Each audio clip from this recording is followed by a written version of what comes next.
All right, so this morning when I first woke up at 6 o'clock in the morning, I put together the script that you guys, or the talking points that you guys are seeing up on the screen right now, which is going to disappear momentarily as I transition into the video that I'm actually doing. Because up until a little while ago, I had planned on reading this, but since David Hoffman sent me an article from Reddit about the economic crisis in America, and when I put it through my research filter, I got the almost identical talking points on a completely different series of data points. And so I can't believe that a lot of these videos are just merging together into one giant problem for society, and that's that they don't have enough money. When this woman's talking in this video, I couldn't believe that there are people that are paid that little. But remember, the federal minimum wage in America is still $7.25, which hasn't changed since the year 2009. So the government doesn't see any point in raising wages, and the corporations aren't going to take it upon themselves to providing an easier life for the people they don't like. And when you have a combination of ignorance or a system that simply doesn't care, because the invisible masses are that if you're not making it in today's society, it's your own fault. You need to buy more lottery tickets or get more jobs. That's really what they would like people to do with 8 million open jobs that pay the minimum wage. You know that they're out there and they're wondering, when is the proletariat going to come back in full force for the minimum wage?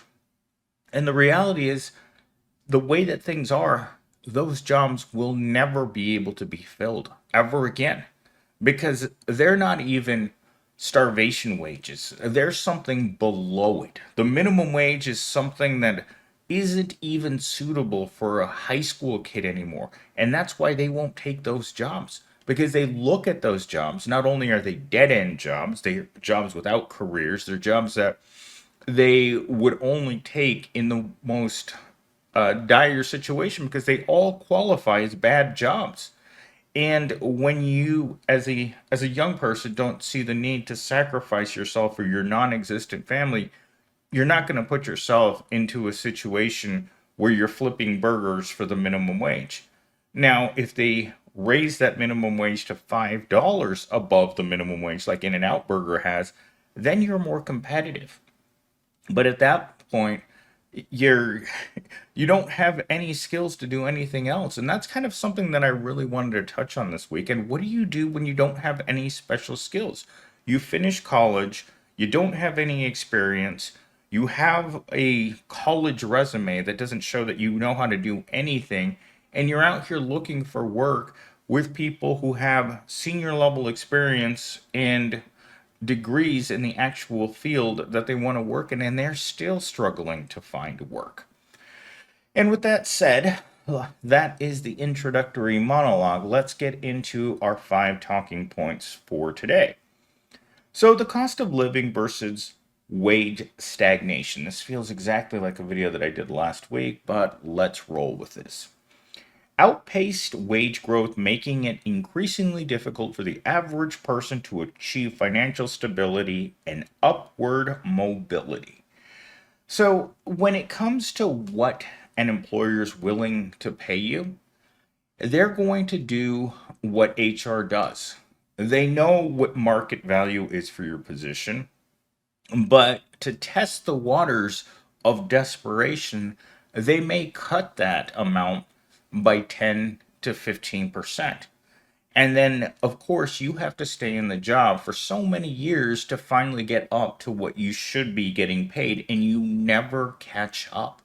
That's the problem with a lot of corporations, is that you're never meant to catch up. So the outpaced wage growth is intentional. It's from the get-go. They know the job should pay right here, but instead they started down here. And in order to get you into that job interview, they don't list an hourly wage. they list an approximation. They have what they consider the starting salary for the job, and then if you meet every single criteria with experience and education and everything that they want, you can get to the top of that scale right away. But if you don't, well, let's put it this way: if you meet the top of the scale for that position, they're not going to hire you because they don't want to pay you that much. But if you meet the minimum and you seem like you're semi qualified, you can start at the bottom of the scale and try to work your way up, which will never happen because you won't be able to afford to stay there long enough in order to get to that top pay. And they're counting on that. A lot of these people have, a lot of these corporations have daily job interviews. They realize that their turnover rates are abysmal, but they simply don't care because they're making money. And that's the thing I don't understand, is that it's costing them at least $5,000 to onboard a person to start in a job in which they don't want to keep you. Because if they wanted to keep you, they would offer you financial stability and upward mobility, which they are not. Talking point number two: the illusion of hard work leading to success. We've all been told that the harder you work, the more successful you're going to be in life.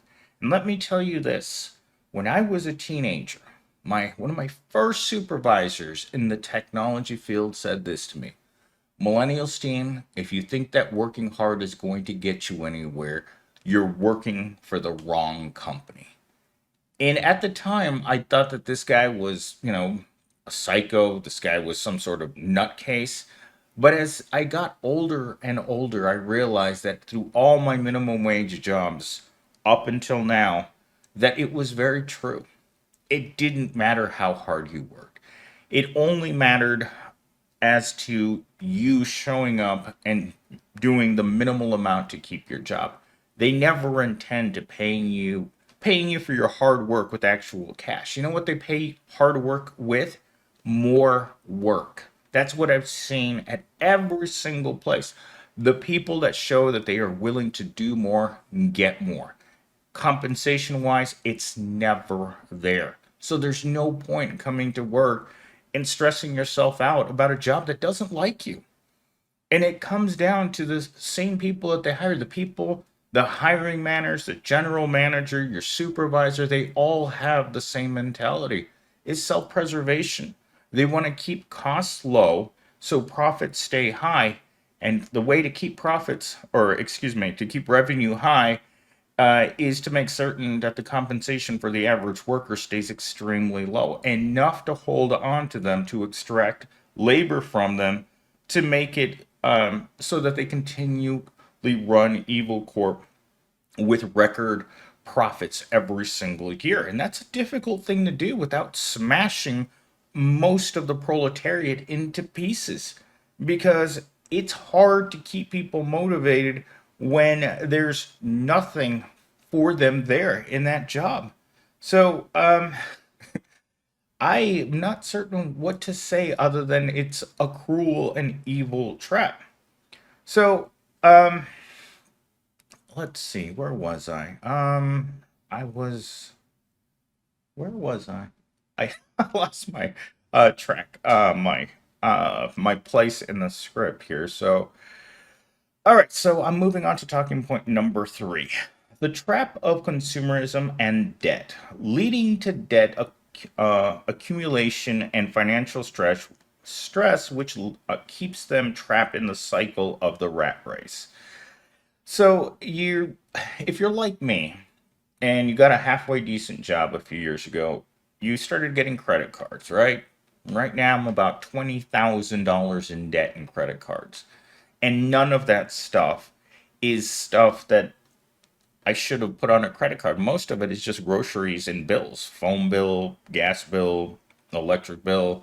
Just your regular bills. I started putting them onto cards because I wanted to try to save money by not using my debit card, which was a really stupid thing to do. But sometimes the credit card feels like you can pay later. And I think that's the cruelty of the credit card is that you think, you know what? I'm going to try to put some money aside for a rainy day and I can just make payments on my regular bills. It doesn't work, people. You end up accumulating a lot of financial stress once you start putting your groceries on credit cards and thinking, you know what, I'm going to be okay because I'm going to make payments. But it does keep you trapped in the cycle. It keeps you trapped in a place in which there's no way that you can get off of that. It is truly wage slavery once you realize what you've done to yourself. And this is something I promised myself I wasn't going to do my whole life. I wasn't going to own a home. I wasn't going to own a car, and I wasn't going to have any credit cards. And you know what that meant? Is that I was living at the lowest possible level, way below the quality of life that most people have come to accept. And that's why when I first started my job, it seemed like I had a lot of money because I'd accepted a life where there were no luxuries whatsoever. If you're working in retail and you are struggling on $300 to $400 a week, and suddenly you're making 5 times that, of course you're going to think that you're making it. But the reality is it's not even close to living wages. But you've already uh, buried yourself in debt, thinking that you were somehow going to make it. That's what I thought. And now, as I come out on the other side and realize all I did was cause myself so much financial stress that I don't know how I'm going to get out of it other than getting a better job. And then I imagine that once I get that better job, that'll do the same thing because it seems like it's only human to continue to accumulate debt. It seems like I know that I don't like that character Dave Ramsey, but the things that he says to people and people don't want to hear is the fact that what they want out of life with the job that they have isn't compatible. We want a comfortable life on the minimal amount of salary, and it's just not possible for that reality to exist. So we continually accumulate financial debt, we become stressed, and we get trapped in a system that was purposely designed to do this. This is predatory lending at its finest. What do you think student loans are? People who don't need them should be going to school. The people who need them shouldn't be going to school. It is cruel to say that in a world in which education seems to be sold to you as a golden ticket to a better life. But I assure you, as a person who didn't get that golden ticket after spending half my life at the university, I'm here to tell you it doesn't work that way. Those student loans are never going to go away. And you're going to be underwater on your loans for the rest of your life. Most people that I know are paying more on interest than they are towards the principal. And that's the way this system works. When I look at what I'm paying for my car, the amount that I pay into the principal compared to the interest that I paid, it's nothing. It's like I've owned that car for nearly 3 years and I've paid almost nothing off of it except for interest payments. That's what it is. And they're hoping that at some point you slip and they can repossess the car and sell it to someone else and do the same thing to them. It's a system that's designed to ensure that the 99% fail every single day so that someone else can get rich from that failure. All right, talking point number 4, redefining success in the modern era. Embracing minimalism, pursuing work life balance, or opting out of traditional career paths in favor of a simpler, more sustainable lifestyle. This is a lot of that libertarian, right wing Republican, ultra conservative Republican people who think that they're just going to embrace a life in which they can be more sustainable. Poor people can't do this. And I want libertarians and conservatives to stop telling people that they need to start gardening or hunting or living off grid. These aren't possible for people that are barely clinging onto life. This is not a possibility for the 99%. Most people are broke. Most people are eating ramen. And most people have to go to jobs that will never pay them enough to ever own their own homes. When you keep re- resorting to this logic in order to solve this problem, it's idiotic. The way that we treat people, it's like those people on Fox News that tell the homeless, if you're homeless, buy a home. If you need a car, buy a car. If you need education, buy education.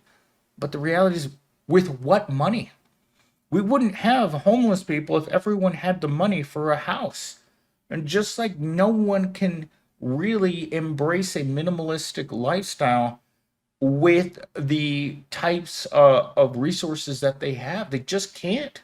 I know I can't, and I know most people that I work with can't either. A lot of them have children, and their significant other works, and that's what's managed to keep them from going under.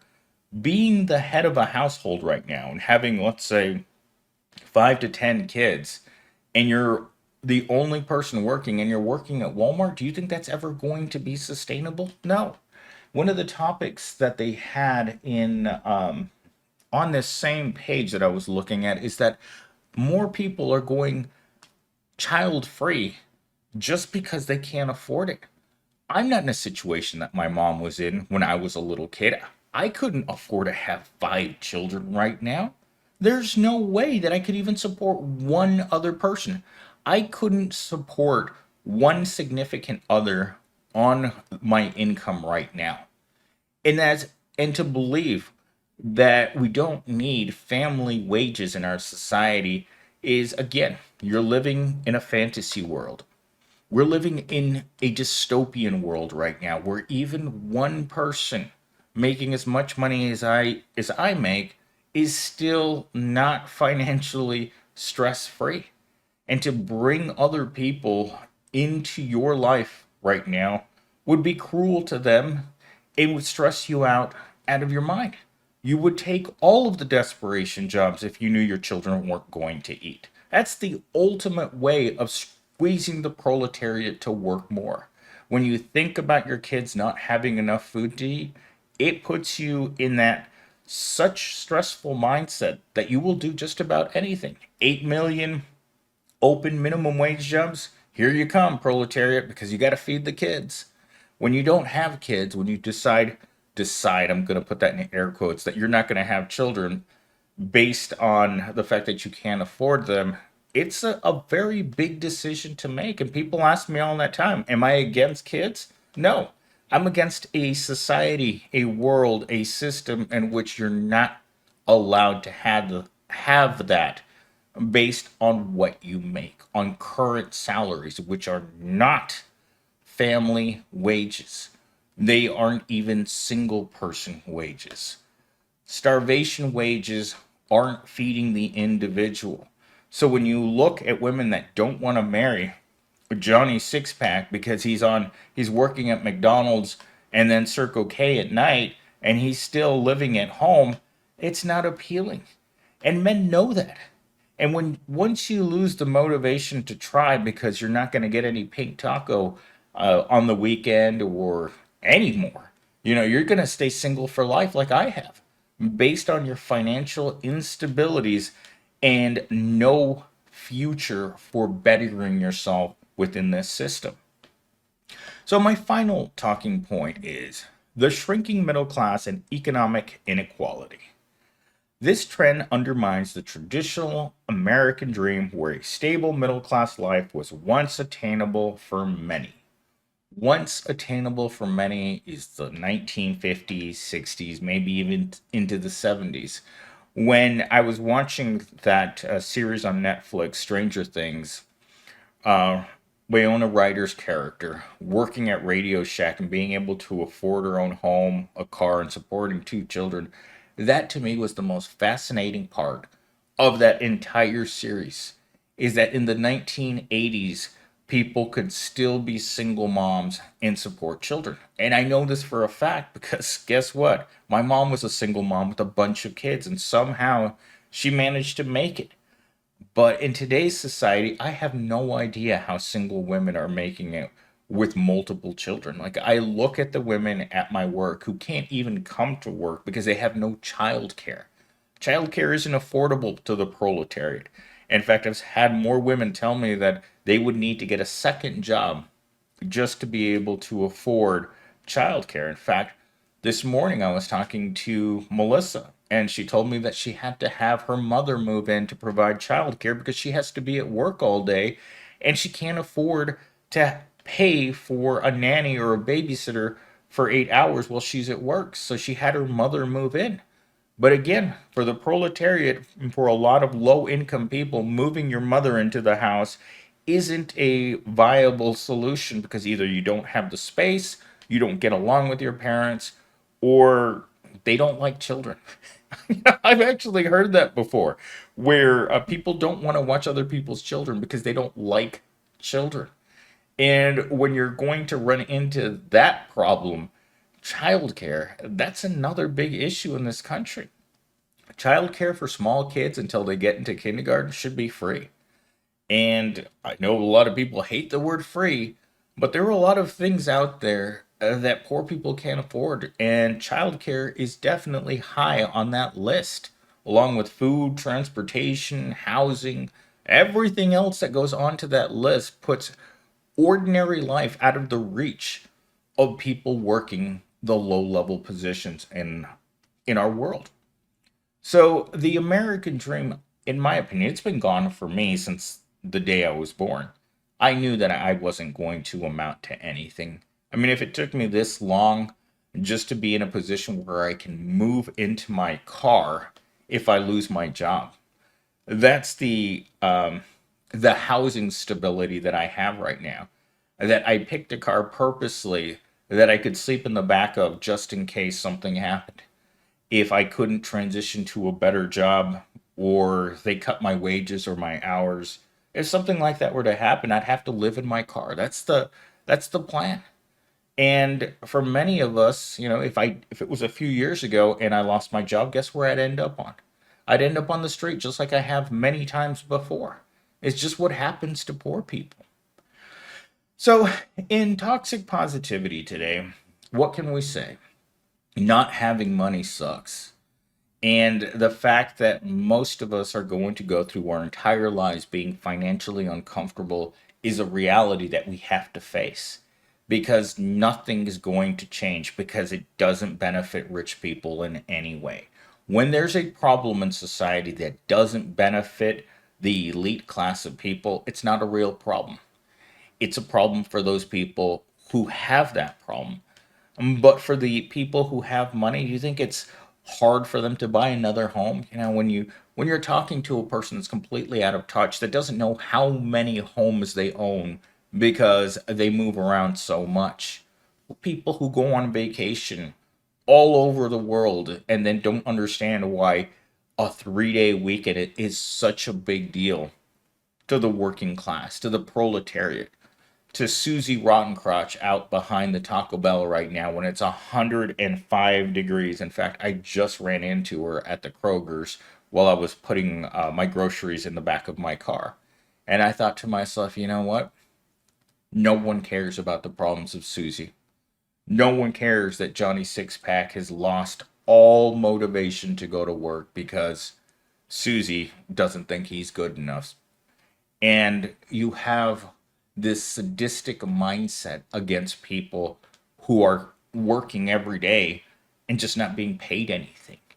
And I think that's where I'm going to leave today's video because we're getting pretty long and I can go on talking about this topic for the rest of my life if I had to.